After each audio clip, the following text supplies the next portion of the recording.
बिस्मिल्लाहिर्रहमानिर्रहीम। अस्सलाम वालेकुम। आज 30 जून है, साल 2026 और मैं आपका मेज़बान गुलाम मुस्तफ़ा। उम्मीद है कि आप लोग जहाँ भी होंगे बखैर आफियत होंगे। आप यूट्यूब चैनल और फेसबुक पेज देख रहे हैं।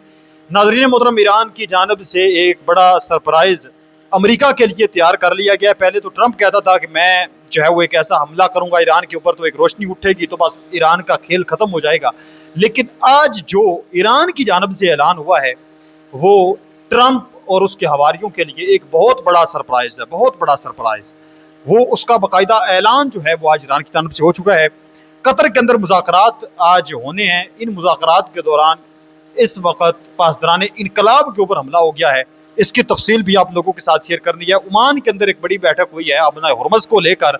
वहाँ पर ओमान की जानब से एक यू टर्न लिया गया है, उस पर भी हम बात करेंगे।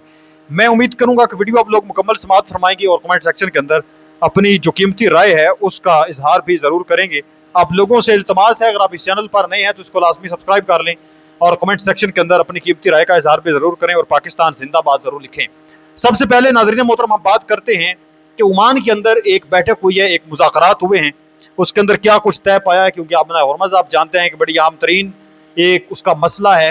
अगर वो बंद हो जाए तो पूरी दुनिया के अंदर तेल की कीमतों में इजाफा हो जाता है। जब तेल की कीमतों में इजाफा होता है तो पूरी दुनिया के अंदर हर चीज़ महंगी हो जाती है। तो इस वजह से अबना हुर्मुज़ का मसला हल होना भी एक बड़ा मुअम्मा है। तो 29 जून को पीर वाले दिन मस्कत ओमान में एक बड़ा इजलास जो है वो मुनक्कद हुआ। ये ईरान और ओमान की मुश्तरका कमेटी का पहला इजलास था। ईरानी नायब वज़ीर ख़ारिजा बराए कानून और बैनुल अक़वामी अमूर काज़म गरीब आबादी जो हैं उन्होंने ईरान की जानब से शिरकत की। ओमान की तरफ से जो एम्बेसडर एट लार्ज हैं यानी अब्दुल अजीज़ अल हनाई और दीगर ओमानी हुकाम उन्होंने शिरकत की। ओमान के अंदर ये हो भी रहा था। वहाँ पर अब मुज़ाकरात हुए हैं।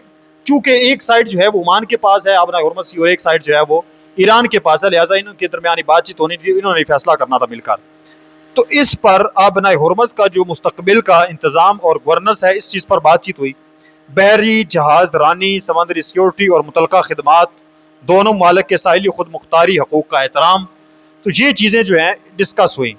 इसके साथ साथ फिर जो US Iran memorandum of understanding है इस्लामाबाद MOU के तनाज़र में, उसके तहत अबना हुर्मुज़ के अमूर पर ताउन पर भी बातचीत हुई। लेकिन इस चीज़ के अंदर ईरान और ओमान ने पहले ही अबना हुर्मुज़ की सिक्योरिटी इंतजाम के लिए एक मुश्तरका कमेटी कायम करने पर इतफाक़ किया था। ये इजलास इसी मुआहदे की अमली शक्ल है। ओमान ने अबना हुर्मुज़ से गुजरने वाले जहाज़ों पर एक तरफा फीस आयद करने की हमायत से इनकार कर दिया है। ये ईरान की जानब से एक ऐलान हो चुका है कि एक तरफा तौर पर अगर आप फीस वसूल करना चाहते हैं तो ऐसा मुमकिन नहीं है। हाँ, इसमें यह है कि ओमान शामिल हो जाए, दूसरे मालिक शामिल हो जाए, कोई इस तरह की सिनेरियो बनाया जाए तो फिर चीज़ समझ में आती है। अदरवाइज जो है वो ओमान कहता है कि वहाँ पर नहीं होना चाहिए, फीस जो है वो नहीं लेनी चाहिए। आपकी क्या राय है, आप जरा बताएं। अब हम बात करते हैं कि जो मुज़ाकरात हैं उनकी, कि वो मुज़ाकरात कब होने जा रहे हैं, आज के दिन में होंगे नहीं होंगे, मौक़िफ़ क्या है। नाज़रीन मोहतरम, ताज़ा तरीन आज का जो मौक़िफ़ है, अमरीकी सदर डोनाल्ड ट्रंप ने दावा किया है कि अमरीका और ईरान के दरमियान आज दोहा में आम मुलाकात मुज़ाकरात हो रहे हैं। ये अब सदर ट्रंप का दावा है कि आम मुलाकात और मुज़ाकरात हो रहे हैं, बड़े आम हैं। ये उन्होंने वाज़ेह तौर पर कहा है और साथ ये भी कहा कि ईरान जो है वो जोहरी हथियार हासिल नहीं कर सकेगा, ये इस चीज़ पर बातचीत होगी। और ईरान की जानब से अमरीका की जानब से जो जेरेड कुशनर हैं और स्टीव विटकॉफ हैं वो इसके अंदर शामिल होंगे, शमूलियत इख्तियार करेंगे। जबकि जो ईरान है, ईरान ने इसकी तरदीद करते हुए कहा कि कोई बराह रास्त मुज़ाकरात नहीं हो रहे, कि कोई बराह रास्त जो है वो मुज़ाकरात नहीं हो रहे। उनकी एक माहिर तकनीकी वफद दुआ जा रहा है जो अमरीका ईरान के जो मुंजमद असासे हैं उनकी रहाई और अबना हुर्मुज़ के अमूर और दूसरी चीज़ों पर बात करेगा। जो पहले मुज़ाकरात हो चुके हैं, अमल दरामद उस पर हो नहीं रहा मुआहदे पर, तो ये उन मुआहदे पर ही अमल दरामद करने के लिए हमारी तरफ से एक तकनीकी वफद जाएगा। वज़ारत ख़ारिजा के तर्जमान हो सकते हैं, यानी बड़े बाकर कालिबाफ या वज़ीर ख़ारिजा उसके अंदर शामिल नहीं होंगे। तो इसका मतलब ये है फिर बराह रास्त मुज़ाकरात नहीं होंगे। ट्रंप कहता है कि मुज़ाकरात होंगे, बल ये है कि इनकी टीम जाएगी ज़रूर, बातचीत ज़रूर होगी। इसके साथ साथ जो ईरान के सदर हैं मसूद पज़ेश्कियान, उन्होंने एक बड़ा खड़ा किया है, उन्होंने बड़ा ऐलान जारी किया। वो कहते हैं कि ईरान अमरीका के साथ किसी भी हालात में कोई रायतें नहीं देगा। हम सिर्फ उस सूरत में बातचीत करेंगे जब अमरीका मुफाहमतनामे की मुकम्मल पाबंदी करे। हम अपने कौमी मफादात और हकूक़ का दिफा करेंगे। ये उन्होंने वाज़ेह तौर पर एक ऐलान जो है वो कर दिया है कि किसी भी हालात के अंदर कोई रायत नहीं दी जाएगी, कुछ भी हो जाए, रायत वाला सिस्टम नहीं होने वाला। सिर्फ और सिर्फ बातचीत होगी, एहतराम की बुनियाद पर बातचीत होगी, आप हमें हक देंगे, हम आपका हक आपको देंगे, तो ऐसे हो सकता है। अगर आप मुसल्लत हमारे ऊपर करना चाहते हैं अपनी इजारादारी, तो ये मुमकिन नहीं है। हम अपने मफादात और हकूक़ का तहफ़्फ़ुज़ करने के लिए हर सतह तक लड़ेंगे। ये अब हालिया दिनों के अंदर अब एक तरफ मुज़ाकरात हैं, उस दौरान ये उनकी स्टेटमेंट सामने आई है। इसके साथ साथ ईरान ने फ्रांस को जो है खबरदार कर दिया। इसके बाद हम सरप्राइज़ पर चलेंगे, ईरान जो सरप्राइज़ देना है अमेरिका को।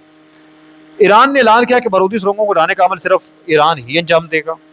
खित्ते में सूरत हाल नाजुक और पेचीदा है, हम फ्रांस की नसीहत करते हैं कि अपने इश्तियाल अंगेजियों से इस मजीद पेचीदा ना करे। यानी फ्रांस ने यह पेशकश की कि हम अपनी टीम भेजते हैं और जो वहाँ पर बारूदी सुरंगें अपना हरमज़ के अंदर, वो हम निकालने में मदद करते हैं। तो जिस पर ईरान ने उनको बड़े सख्त लहजे में, ईरान की जानिब से स्टेटमेंट सामने आ रही है बड़े सख्त अल्फाज के अंदर, कि आप अपना काम करें, हम अपना काम कर लेंगे, आप हमें ना छेड़ें, हालात पहले खित्ते के अंदर ख़राब हैं, ऐसा ना हो कि मज़ीद ख़राब हो जाएँ। तो ये स्टेटमेंट ईरान ने फ्रांस को लेकर जारी किया है। इसके साथ साथ नाज़रीन मोहतरम, हम कुछ और आम तरीन चीज़ों पर अगर जो है वो बात करें, जो ईरान इस वक्त एक बड़ा जो सरप्राइज़ है वो देने जा रहा है, किसको? अमेरिका को और उसके हवारियों को। नाज़रीन मोहतरम, ये जंग शुरू हुई जब से, तो बुनियादी तौर पर एक ही मुतालबा था, एक ही चीज़ थी अमेरिका की जानब से, जिसकी वजह से उन्होंने जंग भी शुरू की, कि ईरान के पास अफसुदा यूरेनियम नहीं होना चाहिए, हमने जोहरी हथियार जो है वो ईरान को नहीं हासिल करने देने। ट्रंप ने आज फिर स्टेटमेंट जारी की कि ईरान के पास जोहरी हथियार नहीं होने चाहिए और ना ही हमने उनको हासिल करने देने हैं। तो नाज़रीन मोहतरम, मुज़ाकरात के इस तनाजुर के अंदर जो पासदारान इनकलाब है उनके ऊपर हमला भी हुआ है। ये ज़रा सुन लें, फिर हम उस तरफ चलते हैं। मगरबी ईरान में दहशतगर्द हमले के नतीजे में 2 ईरानी पासदारान इनकलाब के अरकान जो हैं वो मारे भी गए हैं और 2 ज़ख्मी भी हुए हैं।